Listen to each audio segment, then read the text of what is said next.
ফরিদপুরের ভাঙ্গা উপজেলার আলগী ও হামিরদী ইউনিয়নকে ফরিদপুর ৪ আসন থেকে ফরিদপুর ২ আসনে অন্তর্ভুক্ত করে বাংলাদেশ নির্বাচন কমিশনের গেজেট প্রকাশের ঘটনায় ফুঁসে উঠেছে ২ ইউনিয়নবাসী। এ ঘটনার প্রতিবাদে ভাঙ্গার পুকুরিয়া ও সোয়াদিতে মহাসড়কের উপর গাছ ফেলে অবরোধ করেছে কয়েক হাজার স্থানীয় জনতা। এতে মহাসড়কে হাজার হাজার যানবাহন আটকা পড়েছে। বিস্তারিত জানাচ্ছেন প্রতিনিধি কামরুজ্জামান সোহেল। সোহেল, কি পরিস্থিতি দেখতে পাচ্ছেন সেখানে, বিস্তারিত জানাবেন।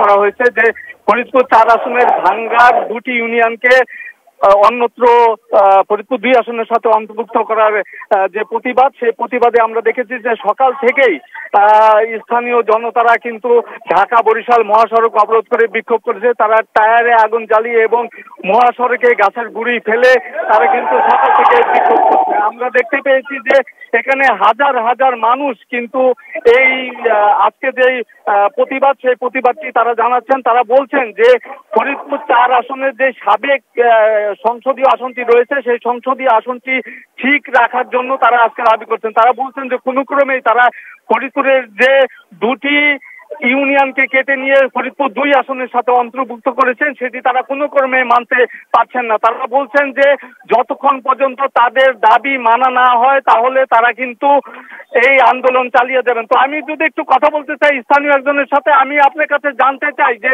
আসলে আপনারা কি আন্দোলন করছেন, কেন করছেন? ধন্যবাদ। আমাদের আন্দোলনটা হলো যে ভাঙ্গা যেভাবে ছিল আমরা সেইভাবে চাই। ভাঙ্গা থেকে ২টা ইউনিয়ন আমরা জানতে পারলাম যে নগরকান্দার সাথে অ্যাড করা হয়েছে। আমরা ভাঙ্গাবাসী চাই যে এই ২টা ইউনিয়ন ভাঙ্গার সাথেই থাক, ভাঙ্গা অবিভক্ত থাক। নগরকান্দার সাথে গেলে এদের এলাকার মানুষ নির্যাতিত হবে, এটাই আমাদের এলাকার মানুষের ধারণা। এই কারণে আমরা চাই যে এটা ভাঙ্গার সাথেই থাক।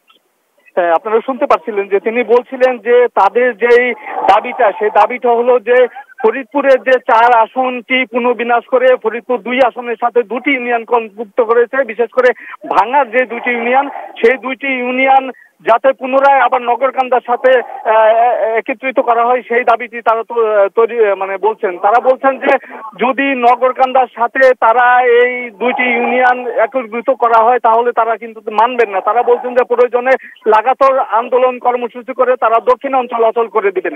তো আমরা দেখেছি যে এই আন্দোলনের ফলে কিন্তু ঢাকা বরিশাল মহাসড়কের প্রায় ৩ থেকে ৪ কিলোমিটার পর্যন্ত বাসের লম্বা যানবাহনের লম্বা লাইন হয়েছে।